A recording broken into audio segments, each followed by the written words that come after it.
Hello, Planet Earth. Welcome back to my YouTube channel, Weird IDK. My BFF Jill, 730. I'm Preston L. Young, wishing you warm salutations and congratulations. You've made your way to the Buffington Post.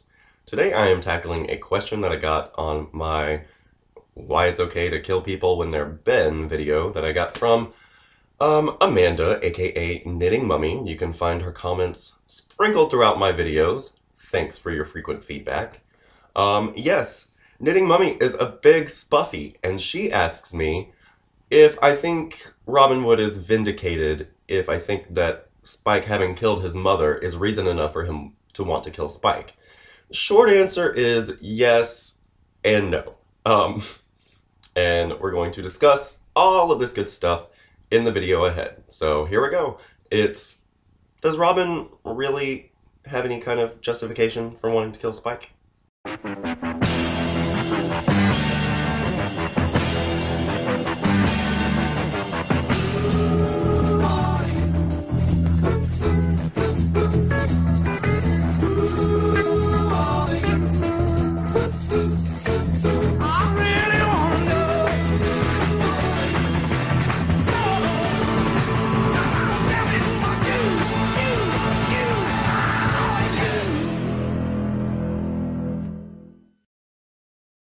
Okay, short answer, no. Vengeance is not justice.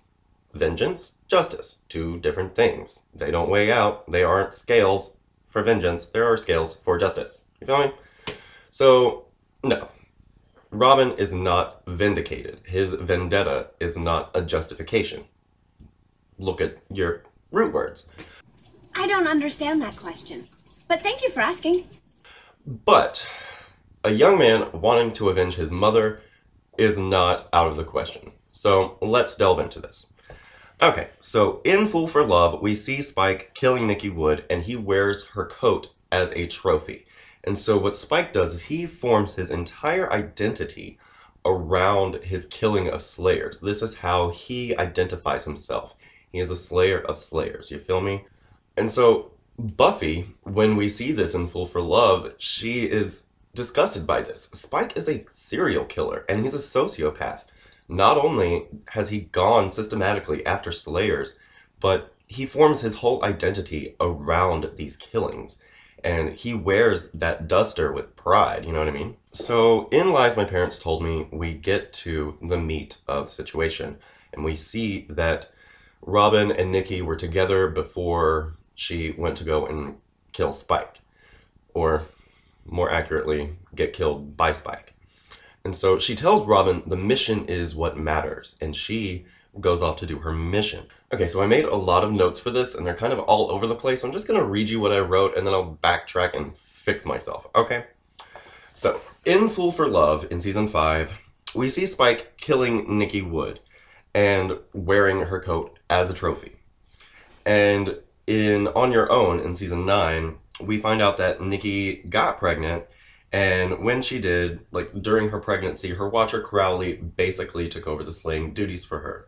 And so once Robin is born, Crowley sends Nikki and Robin out of the country, and they live in South America for a few years. But of course, Nikki's slayer urge is to be the slayer. She can't not be who and what she is. And so she goes back to Crowley in New York and continues the slaying once Robin is a bit older. And so in Lies My Parents Told Me, we find out that Nikki says the mission is what matters. You know, she loves Robin, but she's got a job to do, and her mission is to take out Spike, and she chooses that mission over Robin. But Spike was after Nikki. He knew her. He called her by her given name. He sought her out, okay? And when he does, he's obsessed. He needs to kill Slayers. It is, like I said, his identity is wrapped up in killing Slayers. And once he does, he, like, wears her coat as a fucked up trophy. He is completely someone who identifies with the Slayer, but from this really fucked up viewpoint. And so, yes, Robin has every reason to kill this Spike, because this Spike is evil.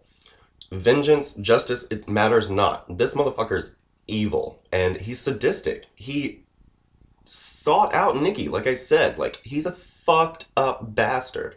So, yes, Robin has every right in the world to want this Spike dead. But he gets a soul. Okay? Spike has a soul.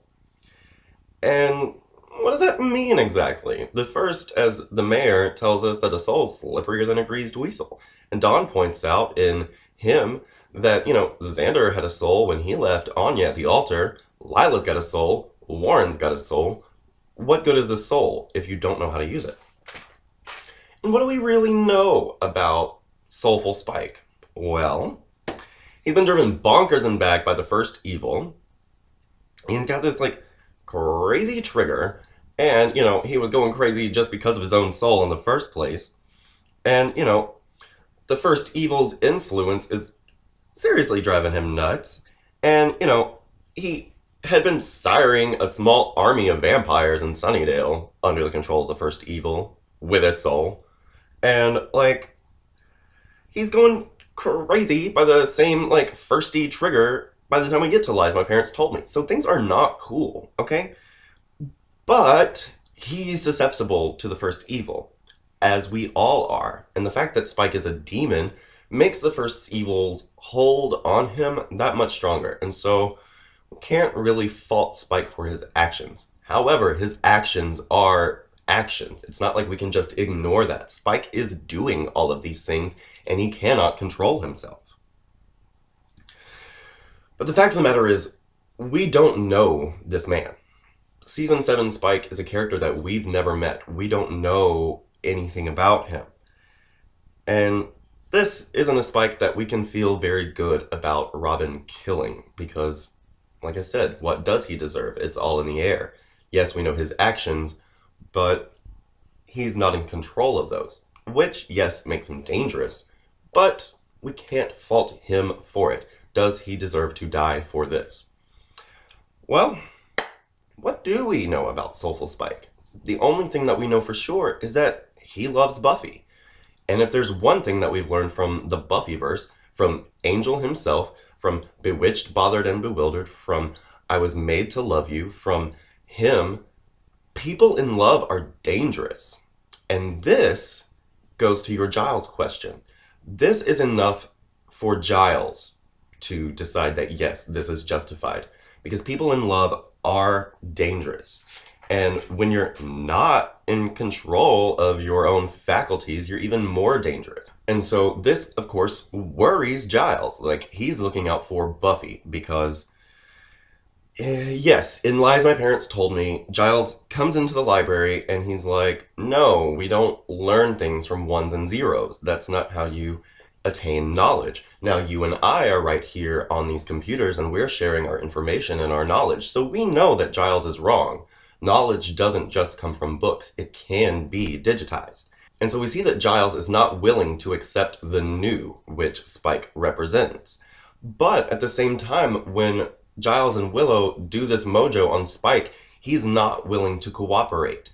He's not telling them everything he knows. And if he won't cooperate, then this trigger will still be active. And it's not that Giles just wants Spike dead. He gave him the opportunity to cooperate and make this better and make it go away. But Spike refused. And so Spike is the closest one to Buffy. If the first takes control of Spike, they're all dead, starting with her, because he's the closest to her. You feel me? And so from Giles' perspective, Spike not being willing to cooperate is enough to say, no, we can't have this variable out there to bite us in the ass. But Robin, okay, so we've decided that Robin shouldn't be killing this version of Spike.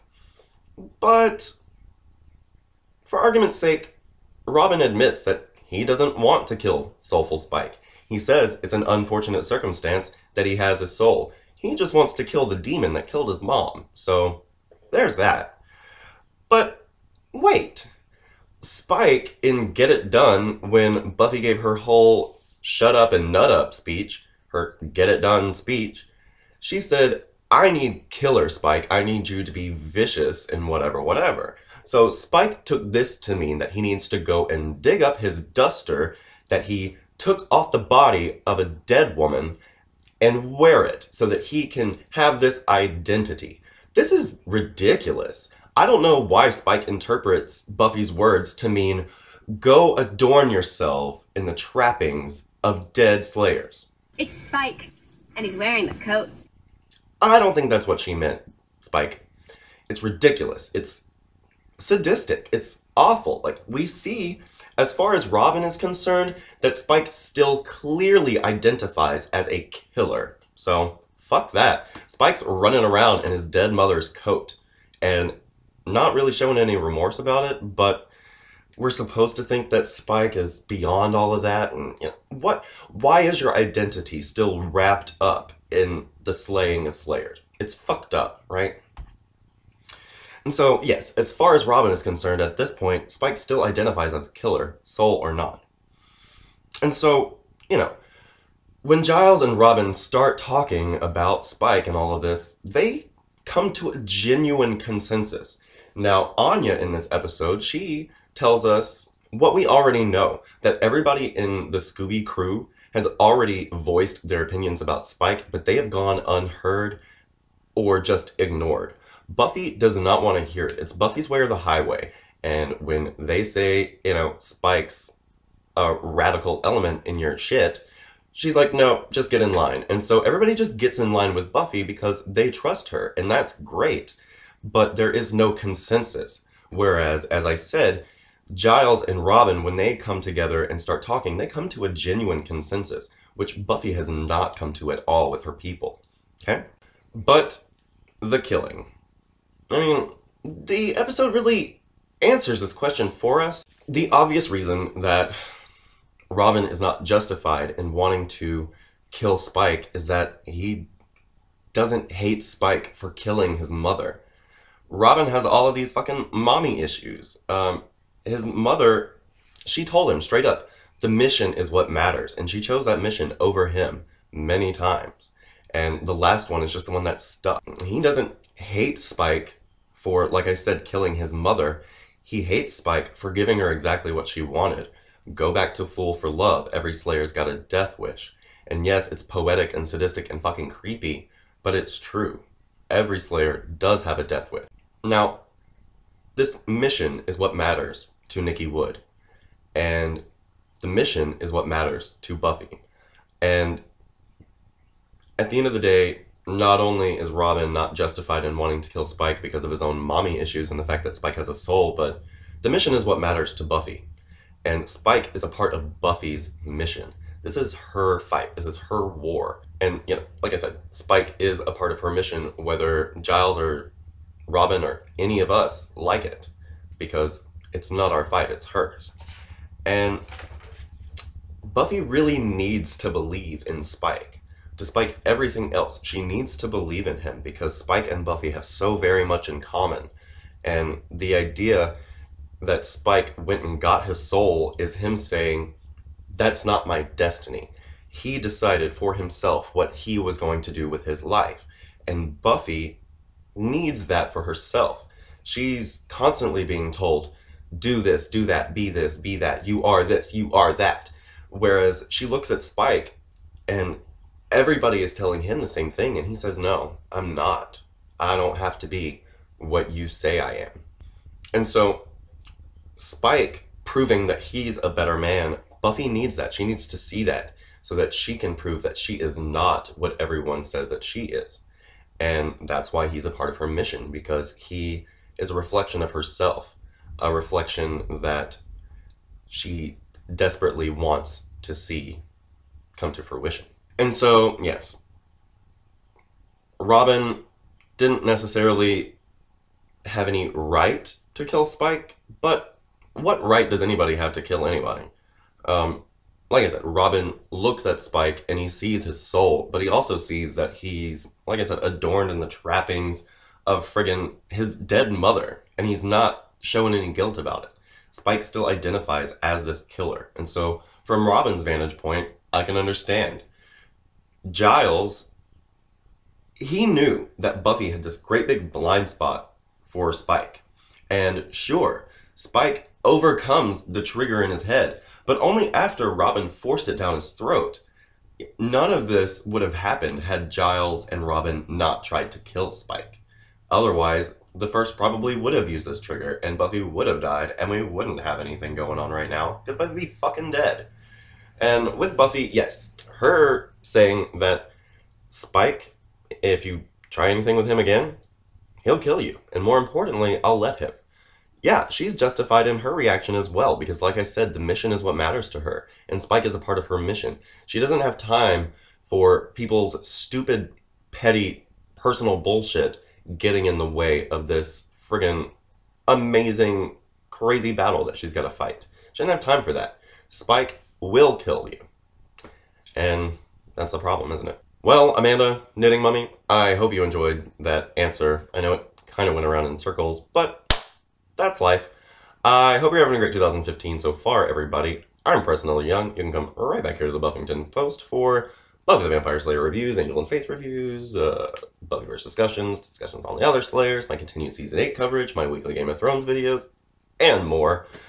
Okay, this afternoon is Angel and Faith, number 14 of Season 10, so tune in for that. Yeah, have a great day. Bye.